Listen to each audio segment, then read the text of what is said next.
નમસ્કાર, શો ટાઈમમાં આપનું સ્વાગત છે. ભાવનગર અમદાવાદ હાઈવે પરથી પેરોલ ફરલો સ્કોડની ટીમે વિદેશી દારૂ ભરેલી કાર સાથે 2 શખ્સની ધરપકડ કરી કાયદેસર કાર્યવાહી હાથ ધરી હતી.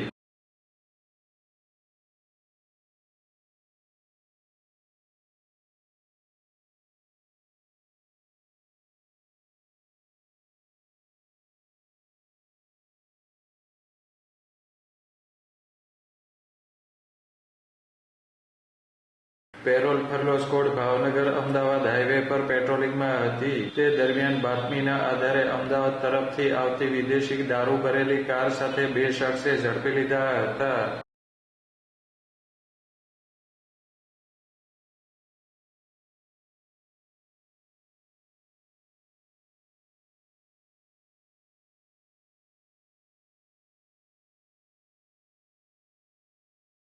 પોલીસે વિદેશી દારૂની 113 બોટલ, કાર અને મોબાઈલ મળી કુલ રૂપિયા 6,48,000નો મુદ્દામાલ કબજે કરી કાયદેસર કાર્યવાહી હાથ ધરી હતી.